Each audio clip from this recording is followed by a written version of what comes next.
So this one, the format of this is going to be a little different and a little less formal than what our other live offerings have been thus far this weekend. So we thank you for joining us on Zoom or on Facebook Live if you're tuning in there.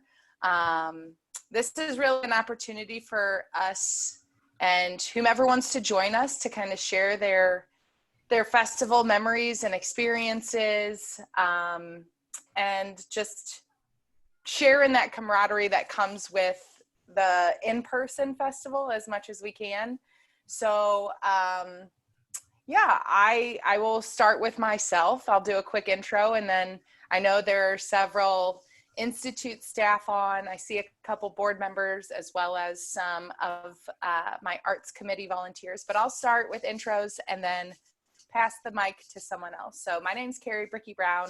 I'm the Festival of Nations Arts Coordinator. This virtual event makes it my 7th festival with the Institute, which has been a really great, rewarding experience thus far. I've really enjoyed over the past 7 years getting to know a lot of the performers and the artists and the artisans who really make the festival such an enriching experience. You know, everybody goes for food and gifts, we know that, but to be able to also have a culturally representative experience for people to consume at the festival is really important. So whether it be live music, live dance, hands-on arts and crafts, we are trying to engage as many people in as many ways as possible over the weekend. So, you know, thank you everyone who has kind of, as the saying goes, bit the bullet and helped make this event still a great one this year. So yeah, that's my role at the festival. I will pass off to, who wants to go next? Anybody? I'll go. Okay, I'll hand it over to Jacqueline. All right, good evening, everyone. Thank you so much for joining us tonight. We are thrilled to have this as a nice wrap up to our virtual festival. This would have been my 5th festival, and I, along with Kelly Moore on the call here, have really enjoyed over the past few years working with our volunteers and all of the many volunteers that make festival just such a great experience, make it run smoothly, make it really just possible for us to put on festival. And so we're just thrilled to have you all join us, and we're here for any questions that you may have. All right, Kelly, you want to go next? Sure. So this whole weekend I kept on thinking about how nice it would be if we were actually outside together. But I will say my children and I did enjoy many of the facets of the festival online, virtual festival. We really enjoyed Bomi's cooking class. We tried to attempt to make, I don't even want to pronounce the word, but because I can't remember what it was even called, but they were impressed with the garnishing of the plate. And so all weekend long, my children have been garnishing their plates. So that's kind of fun. We've also been looking at the music, the pre-recorded music that has been up there. And my children liked to experience music. So I think, what do you have to do each? I don't know. I think really what to me makes the festival is bringing your family to an event where they can see lots of different people, and knowing that our world is not very small. I mean, we can get out there. Our world is small, and that we can meet other people so easily. So in that regard, I think that my favorite part and my favorite whole being for the festival is because it's people together, everybody most of the time enjoying each other and art.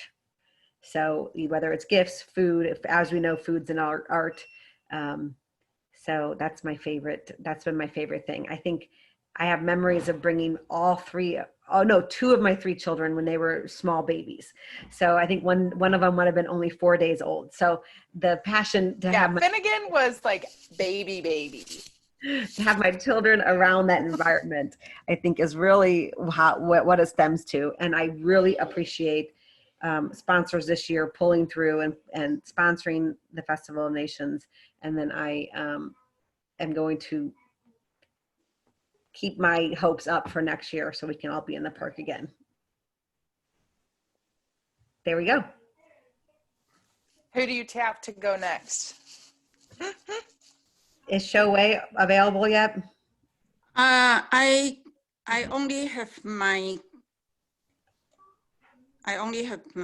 couldn't get my video. I'm sorry.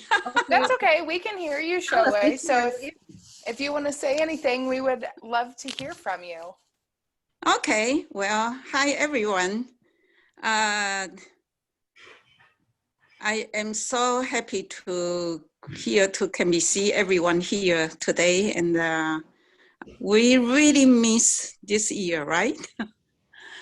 And I've been helped the Festival of Nations since beginning of the Queenie Park, which is, I even don't remember how many years ago. It was too many years, but this is one of my top favorite event. And I'm very happy I can contribute a little bit of my cultural background to share with community. And this year, I mean, after Carrie take over, I think we really have a good team to work together, and very appreciate everybody as a good teamwork. Okay, hope everybody stay well, okay? Thanks, Showway. I'll give a little insight about who Showway is. So Showway, and for year reference, so we say this was what, 25th of the festival? And yeah. So Queenie Park was before that. Yeah. So Showway is one of our arts committee volunteers. So her, along with Joni, who just joined the call, Hi, everybody.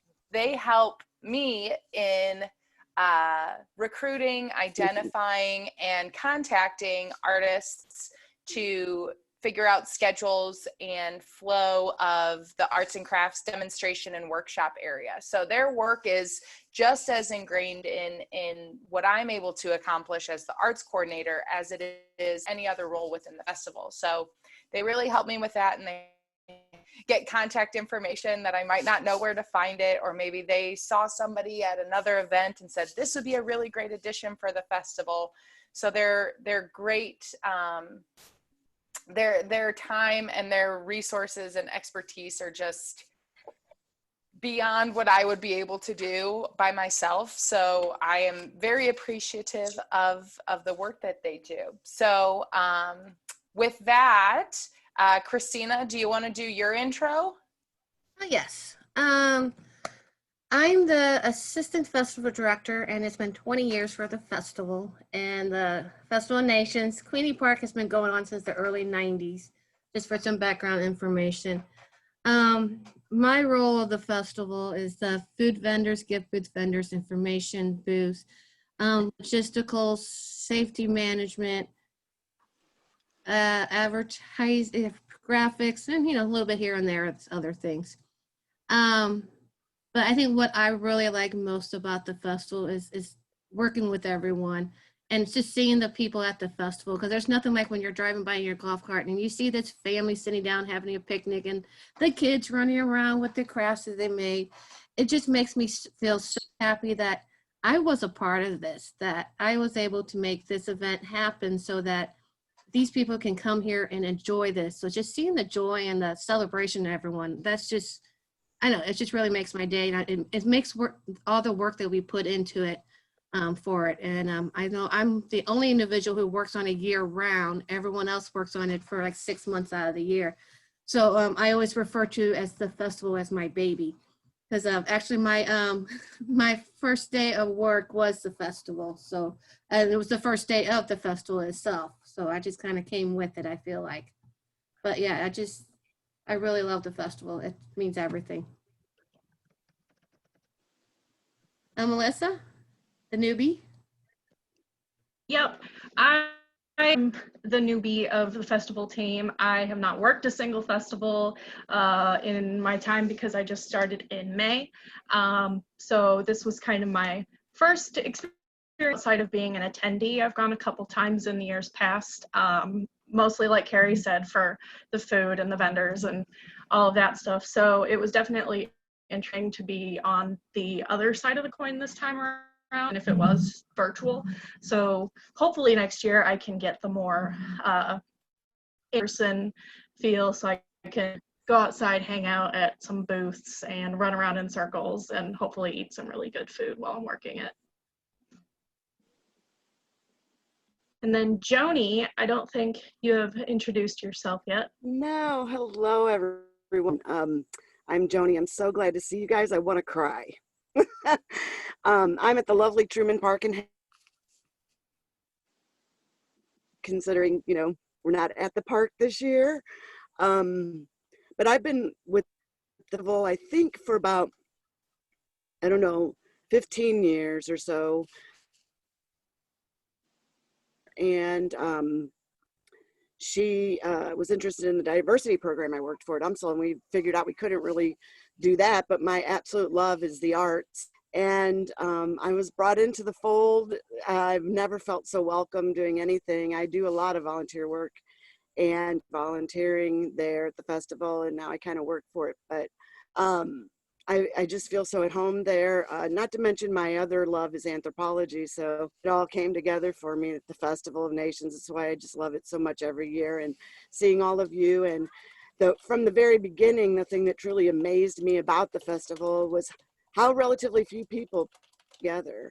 I mean, it's St. Louis's largest festival. It's St. Louis's most successful festival. And out of all of the things that I've done, I've worked with Louis, I've worked with First Night and all those sort of organizations, and this is by far the most well run. And the other thing that always strikes me about it is, you know, there's just so many people there, and yet we don't have barriers up and security guards checking bags, and people can bring in what they want, and they can bring in chairs, and we never have any issues, and it's huge. And I just love it, and I can't say enough about it, and I really miss all of you, and I'm so glad to see you.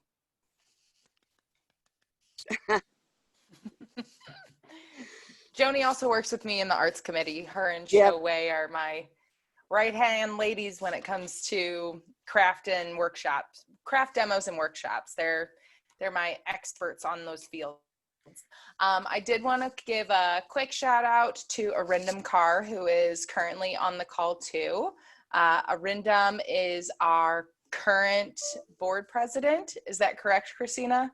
Or acting board president, yeah. Or festival chair? Right. Is that, okay, so Arindam, I will lend the microphone to you if you want to give some intro. Look at you, good to see you. You can see my before and after from the quarantine. I love it, I love it. So welcome. If you have a few words to share, we'd love them. Yeah, no, I definitely wanted to join and wanted to thank all of you, all of the volunteers, and obviously the community that attended the virtual event. Obviously this was a challenging year, as everyone said. All of us love this time of year for the Festival of Nations. I have been a long time attendee, and then when I joined about years ago, started volunteering. And as Kelly knows, I think she usually has to sign off on the sheets. I've had different number of kids volunteer, drink booths, the welcome booth. I think we did the store one time, and it has really become internalized for them. So every year, this time of year, they're like, okay, when's Festival of Nations? When are we volunteering? What are we doing?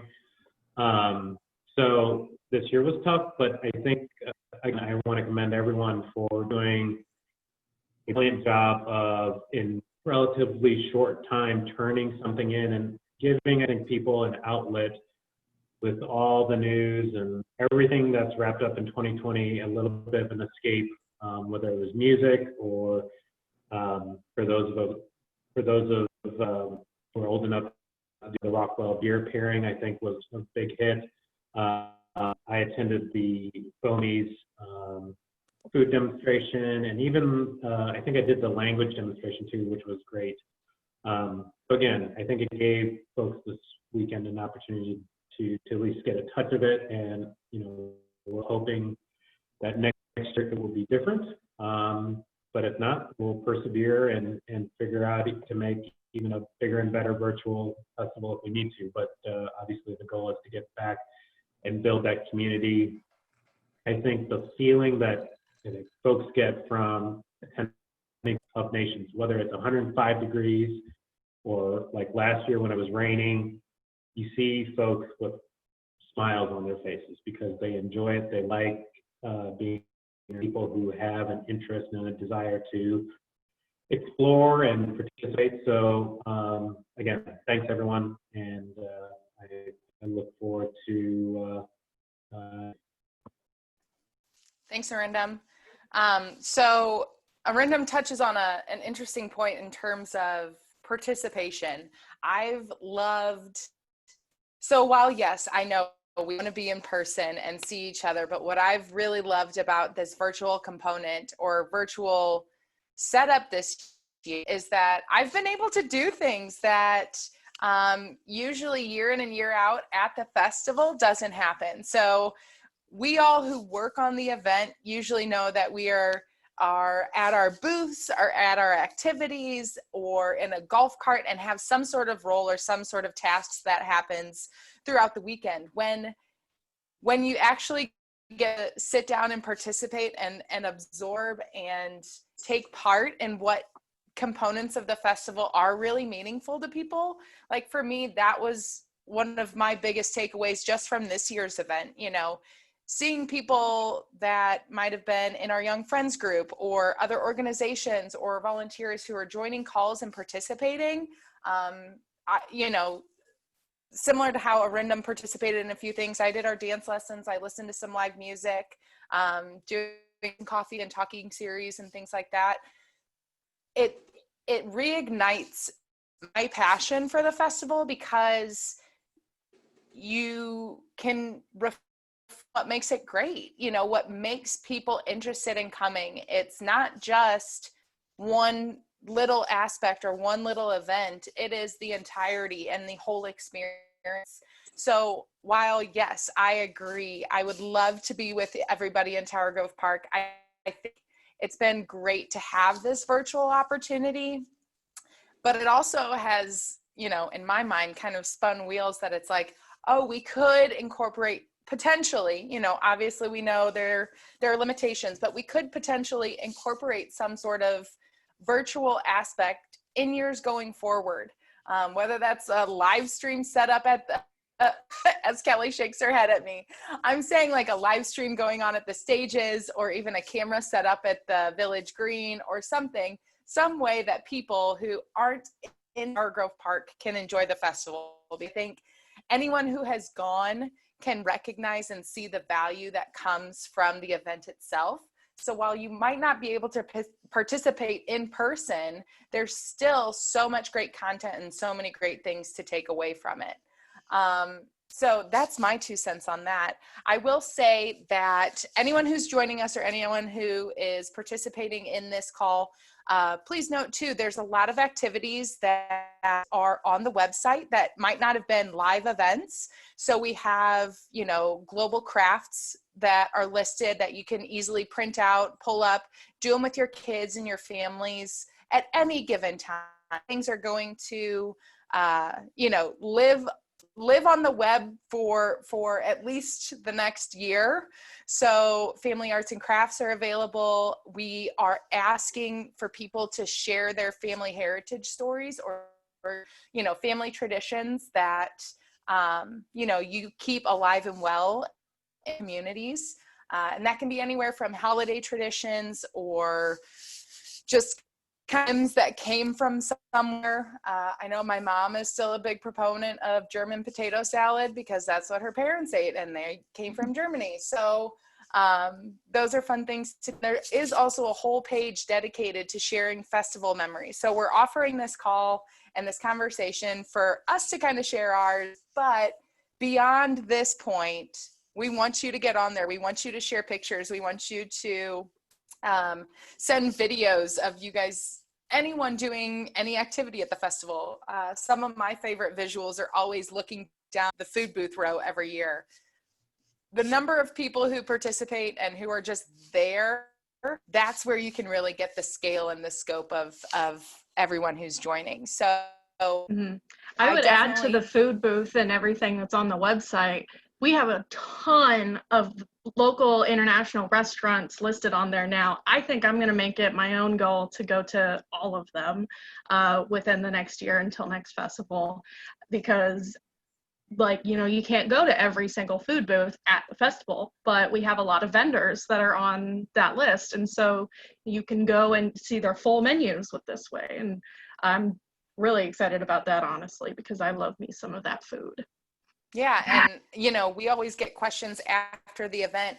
Where do I get this? Where can I go eat? Where can I experience this? And sometimes some of our vendors aren't local. So they come in for the festival because maybe we don't have that restaurant or that offering in the St. Louis area, but even just the taste page and the opportunities to submit restaurant postings curates a great list and of different ethnic restaurants around the area. And that's not just St. Louis City, that can be county, that can be Edwardsville, Belleville, anywhere in the metro area. If you have a great ethnic eats type location, we want you to, you know, post that up so more people know about it. I know even for me in Trenton, Illinois, there is this great new Filipino restaurant that just opened, and I am ecstatic about it.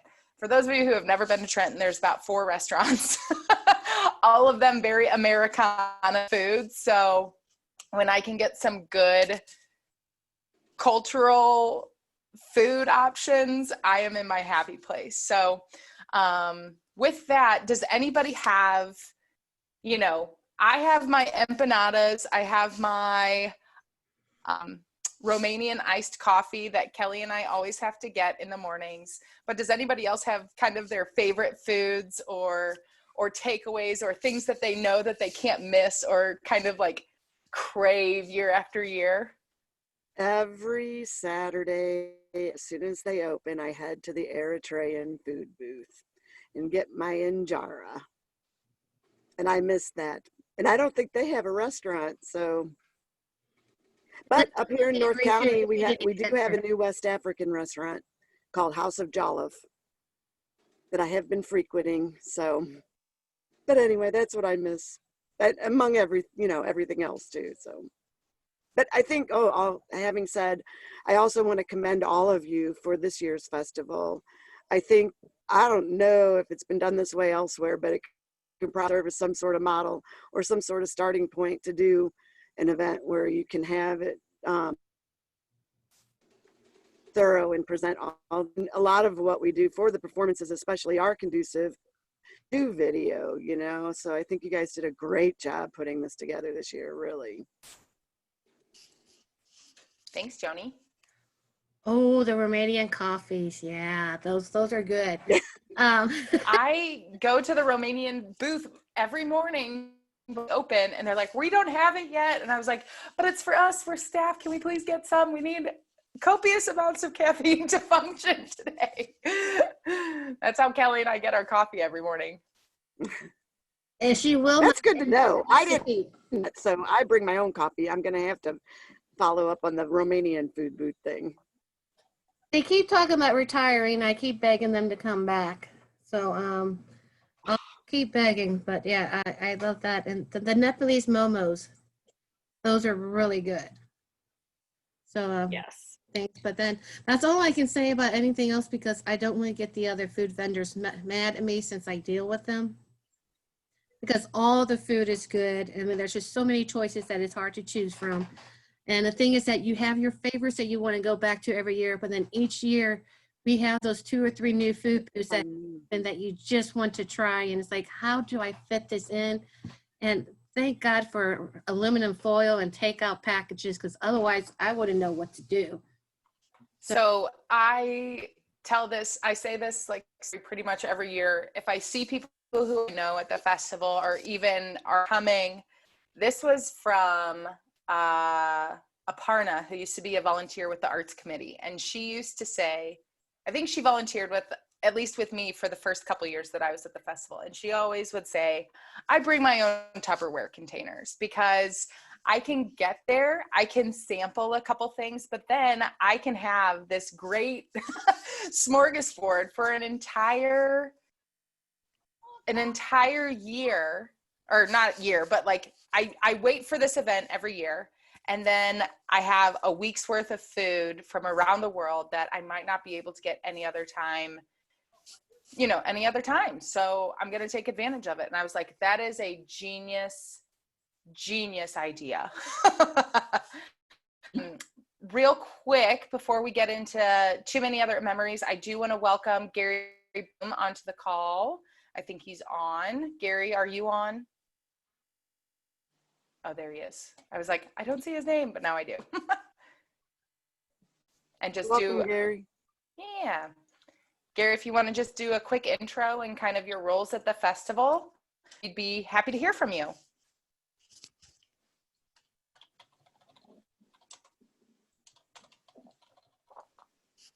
Gary? His microphone is muted, so maybe. He might have stepped away. But I have Right. one thing to say. It's a behind the scenes type of things. There's some people who work at the festival staff-wise who work all day, all 3 or 4 days to set up and take down, that they have these nicknames. And I saw that Kelly drinks several other coffee drinks. Well, her nickname is Make It a Decaf. So for those of you who know Kelly, will understand the nickname. But we love her as wired as she is. She is. We have Bean, I think it's one of the names. So it's something that they do on the radios too, just kind of to lighten things up. But yeah. Sorry, I did have myself muted. I apologize for that. Hey Gary, let's hear from you. You know, sometimes some of us have one of the greatest minds of the 1950s. That's me. So. That's funny. Now that myself unmuted, I was saying that I did a lot of the pre-festival work in terms of, promotion. And I thought that, given that we didn't have a physical event, that our media sponsors, which is, KTVI, KPR, did some great video work and some, advanced promo work, and a live magazine, Ladue News, and a couple of other publications. Public Radio did some, some promotions, public service announcements. So a lot of what I did, rather than, at the festival itself, was, leading up to the festival. And so I just got to, hand it to them, to our media sponsors, whoever might be on. And there could well be, a couple of folks on. They did great work. And so I just, have to hand it to them. But as far as the real-time work, all my colleagues do, just a unbelievable, fantastic job. So I think, when you take into account, the pre-work and then the actual during the event, I think, it went really is not, I won't say good as can be expected. I think it was really, spectacular for what we were able to pull off with working together and with our other, the help we got really around the community. And I will also say a quick thanks to Gary for all his work. I know he mentioned his behind the scenes work with media relations, his long tenure with the Chamber of Commerce, the St. Louis Chamber, has really melded well into his role at the Institute. Not only that, but Gary was also tasked with solidifying corporate sponsorships. So when we talk about the funding of the festival and the funding, there are a couple arts grants that we apply for and receive funding for from the Missouri Arts Council and the Regional Arts Commission. But any of the other corporate underwriting dollars are really solidified by you. So Gary, without your work, the festival wouldn't be able to boost, and all of these great things that we're sharing and the memories that we're sharing wouldn't be able to happen without those underlying dollars. So thank you for that. It's really, thank you for that. I didn't step over your words, but it's really a testament to the corporate, the civic and corporate community we have here in St. Louis.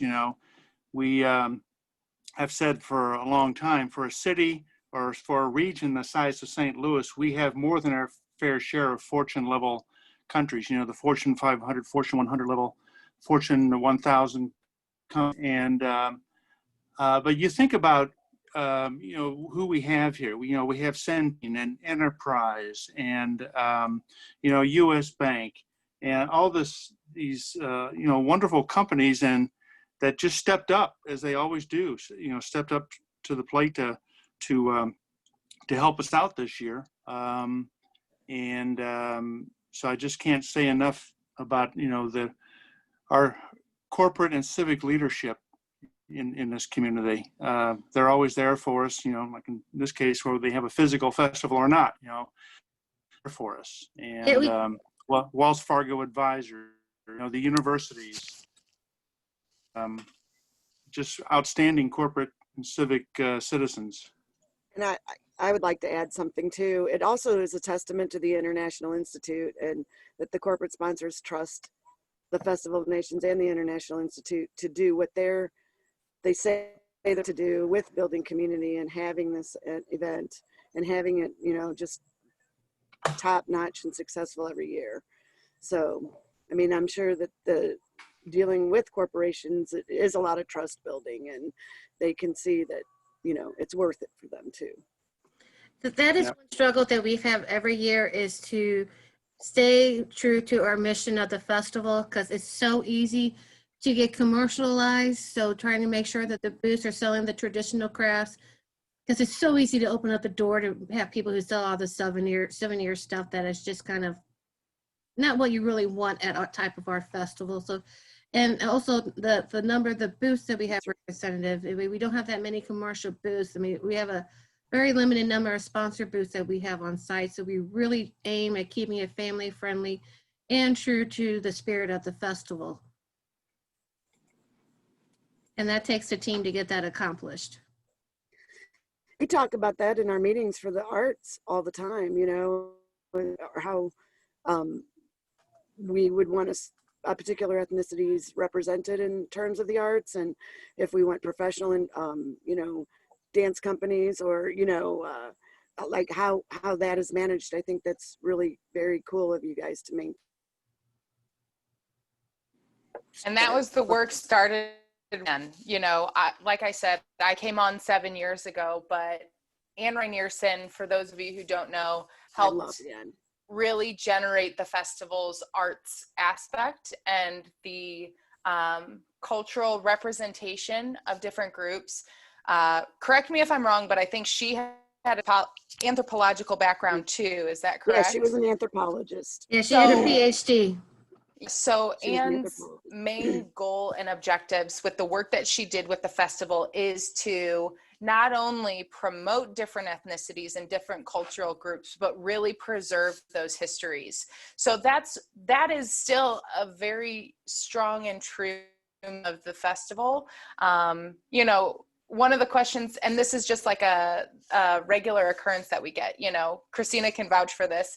We always get the question, well, why don't we have Bosnian X, Y, and Z? And this is just an example. So, while we would love more Bosnian representation in terms of food booths, dance groups, musicians, a lot of people in the area who might identify as Bosnians aren't necessarily in those arts groups. So Anne, her work, we went into the different communities throughout the city and the county and the region itself and formulate or figure out how those communities could be represented at the festival. So in Queenie Park, there used to be a fashion show. So maybe they don't have a dance group, but how can we highlight your garmentry and your traditions that way? Or you know, I will constantly and forever be in her shadow, and that is nothing that I say as a bad thing. The legacy that Anne left on the Institute and the festival is one that will continue to ripple for years and generations, because without her groundwork at the beginning and 20 plus years ago, and probably 30 and beyond, the festival would not be what it is today. And like Christina said, we still strive on Anne's parameters and her guidelines as to how represent different ethnicities and cultures at the event. So, you know, there might be a musician group that identifies as Eastern European, but we want to make sure that at least 60% or more of that group identifies as that. So that way we steer away from, you know, appropriation, and we can make sure that we are still being very considerate and very transparent and wanting to highlight and elevate those different voices in our community. So that's my little plug on that. And Anne, and also if anybody knows people or groups that we aren't finding, tell us. We want as much representation as we can get at the festival each year, whether that be booth performers, artisans. We also want it reflected in our volunteers and the people who are engaged in the event itself. So when we talk about just the whole diversity that comes to the festival and is represented, that's represented by everyone who attends in any capacity. So like Joni said, it's one of the very few, if not the only remaining festival or open air festivals in the St. Louis area that is not gated. So that is our continued committed response to being open and welcoming to anyone and everyone who wants to join and participate at the event in whatever capacity. We welcome you year in and year out to be part of it, no matter what. That's my little plug. Since you did mention volunteers, I want to do a shout out to them, but I also want to, Jacqueline and Kelly, they have the big task of coordinating all these, and there's what, 500 plus volunteers that we use over the weekend? I think it's at least 600. And then we usually have groups that come leading up, especially the Thursday and Friday before and the following week, as far as helping with setup and tear down. But it's definitely at least at 600. It's a huge effort for all the volunteers involved, and you know, we really rely on volunteers to run, especially our drink booths.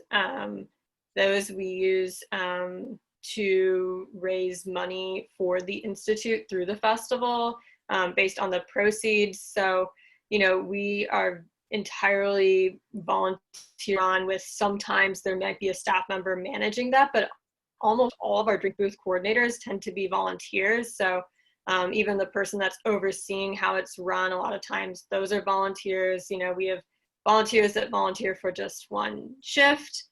We have people who volunteer all day long, and more of a coordinator or lead volunteer position.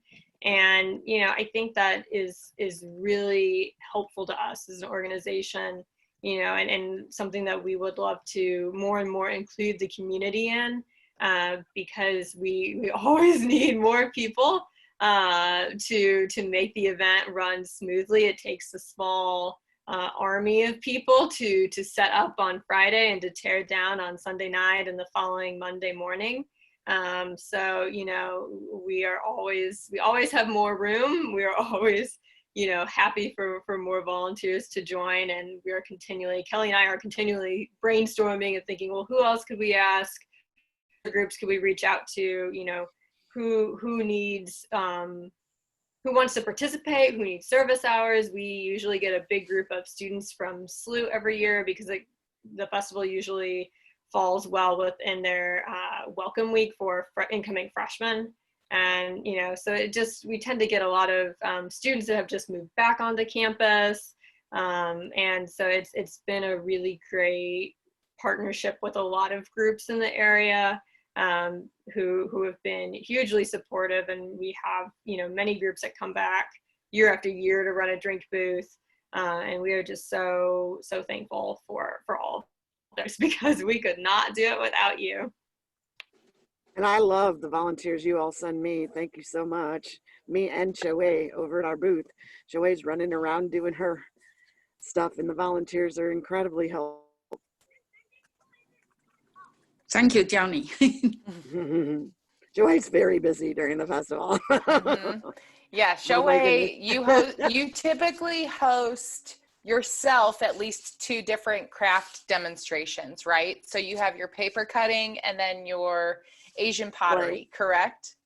And calligraphy. And calligraphy. And then Shoei also coordinates with the Friends of Taiwan group and helps coordinate a lot of other artisans to help participate. So like I said, their work is always very, very helpful in finding and recruiting new people to make each experience that everybody is involved with at the festival more and more enjoyable and more robust. We don't want it to just be like, oh, you're going to see a band. We want it to be an enveloped experience as much as possible. By the way, yesterday at work, I was learning that I wasn't at the festival, that I was at the U City Library working like I usually do on Saturdays.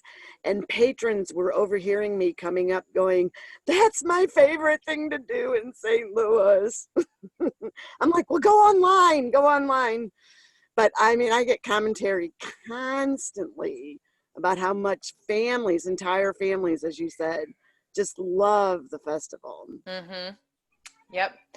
I do want to say a quick thank you to other arts committee members. I know Joni and Shoei are on, but I'd also like to say a quick thanks to Ken Marshall and all of our stage managers and MCs, Monica McKissick, Peggy Harris, Deborah, Ahmed, and Nick Garzia. Again, when we talk about performances and the live aspects of the festival, absolutely, like Jacqueline said, it doesn't happen without an army of support, and those people, even as I started 7 years ago, have been, again, a depth of knowledge that I wouldn't have coming into this role in this position. So the expertise and the background of the event has really helped me formulate what my role is more and more each year. So I just wanted to say a quick thank you to all those other members too. I'm surprised Ken isn't with us in this call. He's been doing a lot with, he's been doing a lot of the other workshops, and then he's doing a lot with his wife too. So yeah, Lois was able to do a dance lesson on Friday night, and that was fun. So if you have a chance, go back and check it out. I work Friday. All those live events will be on our website by the end of the week. So I'll need some time to get them up. But they've all been recorded, but you can see them now on the Facebook. So they're there. But I do want to make a comment about all the pets that we have at the festival. Not only are we people friendly and family friendly, we are very pet friendly. And I know 2 of the strangest pets I've seen throughout the years was a dog in a carriage and a parakeet walking on sitting on someone's shoulder. So I don't know what other strange pets you all might have seen.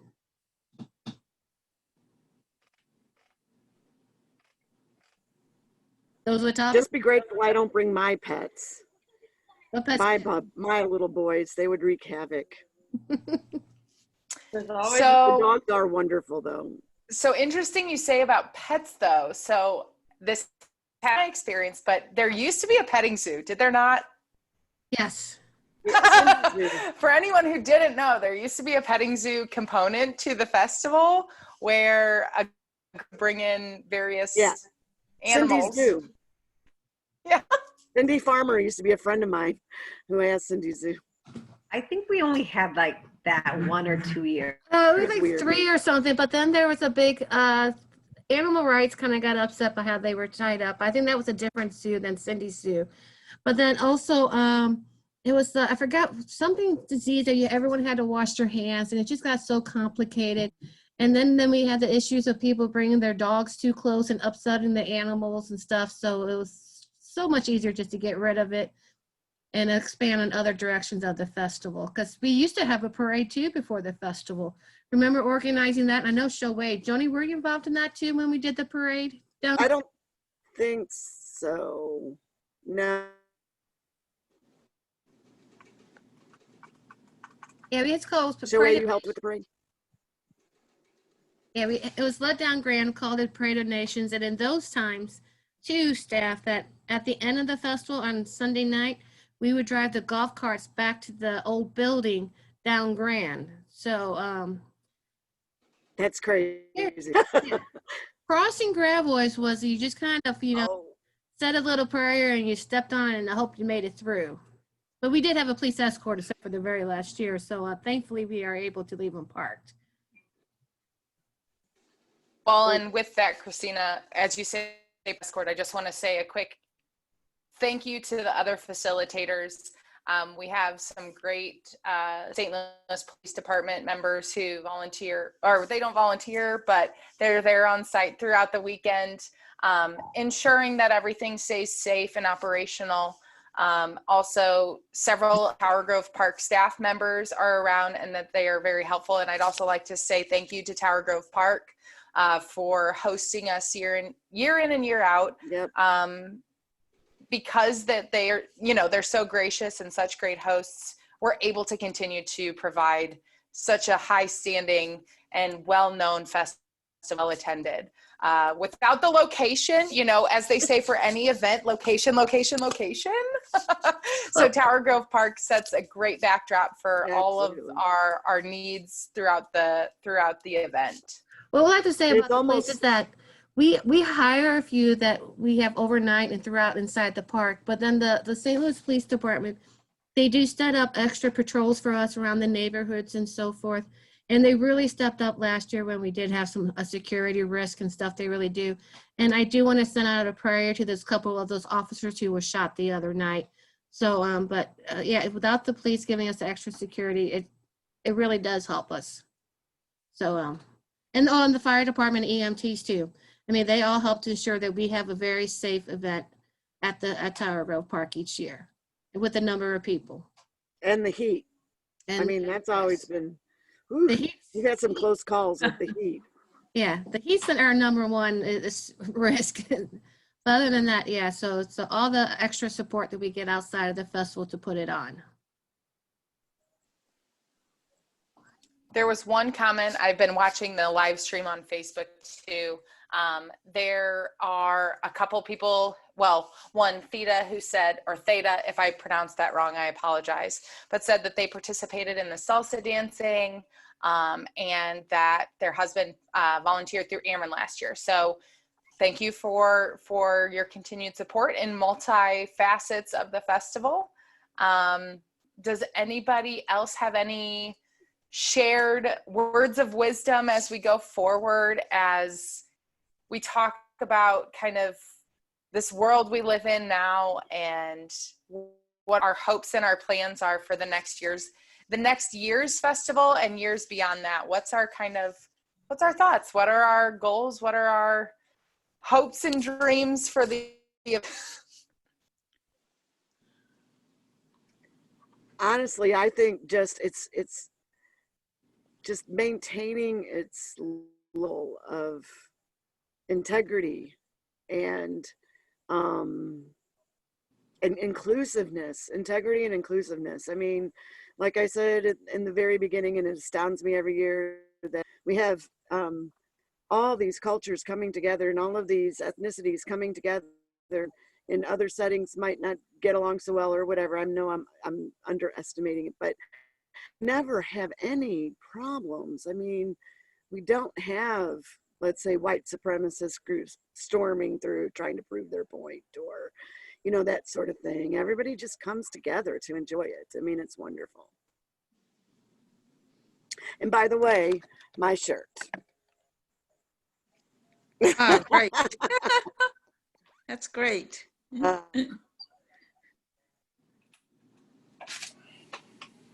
I agree with Kelly's comment that my hope is also that we can be in the park next year. I really miss being in the park, and I know that for me during this pandemic, being outside and time outside has been just hugely helpful in just continuing life. So I think that, yeah, I'm really looking forward to being back in the park. Really hopeful that that will be able to happen. You know, hopeful that we'll be able to have a big crowd, that everything will look different by this time next year. But yeah, definitely, you know, it has been, I've done time during this past few months, you know, just taking walks in Tower Grove Park, and you know, it's just a beautiful, beautiful place. And so yeah, very excited for us to get back to the venue and you know, be welcoming of you know, even, you know, more representation within our St. Louis community of all groups that live here. And I hope we have this weather next year too for it when we were back out in the park. I know, right? Yeah, and then Well, even last weekend's weather, because that's when it was actually supposed to be in the park, was last weekend. Either weekend's weather I will take. This is the regular weekend that the festival was supposed to be. I admit publicly, I made a mistake when I set the schedule with Tower Grove Park. I had the wrong weekend. So next year will be the weekend before Festival of Nations, and we are already on the books for 2021 Before Labor Day. Park. So to save the date for next year, and I just do want to remind people to, if you have not complete your census, to do your census, and also please, please, please get out and vote. You know it. I hope I'm working the polls this year for the first time. I admire those people, so I signed up to work. Yeah, we do have a link to register to vote on the Festival of Nations website. So if you are not registered, you can go onto the website and click on that link. It's an ad on our taste page, and that will take you directly to a place where you can register to vote. And speaking of sign up, I'll do a quick plug for one of our giveaways that we have, well, giveaways over the weekend. We do have 4, is that correct? 4 or 5? 4? So we have 4 ethnic restaurant cards that we are posting for giveaways for anyone who signs up for our newsletters or email notifications from the Institute. So that can be our monthly newsletter, special events and upcoming events, volunteer opportunities, which I will say are fairly limited right now with most of our staff and services operating on a virtual or remote basis. But when those opportunities might present themselves, we would love to get you involved. We also have, as I mentioned before, there are several ways to participate and keep the festival alive and well on the website. So I definitely encourage everyone to go on there. You know, Joni, were you just saying that you want to keep it as like, you know, keep the festival as intact as it can be? Is that what you had said? Well, no, as integrity, I think is the word I use. Integrity. Yeah, and with that, I also, you know, put the little asterisk to it. We are very conscientious of the blending and the melding of different cultures and the fusion of different traditions and how those kind of come about. So, you know, where it might be an Afro-Caribbean fusion dance group, that is still very much representative because there are such different cultural factors of all of those subcategories or however you might determine it. So while yes, we want to maintain the authenticity of all of our offerings, we also want to make sure that, as I said earlier, everyone is welcome, everyone is encouraged to participate in some way. You know, and I hope that you go back and watch the Facebook videos, and we'll, like Christina said, we'll eventually get them uploaded onto YouTube and share them more widely. But we encourage you to stay active with the Institute, our audience, and the work that we do for refugees and immigrants in the area. A lot of people also, it kind of astounds me that a lot of people say that they didn't know that the Festival of Nations was produced by the International Institute. So the festival takes up, as Christina said, 6 months of her work and her time. For me, it's about I mean, I'd say about the same. I start early spring, but it's a constant thing that we're thinking about. Yes, you're working all year round. You're starting Festival 2021 already. We all know this. You just said I worked 6 months. I want to make sure I get the credit for the full year. Yes. So with I that, eat though, and live and breathe it.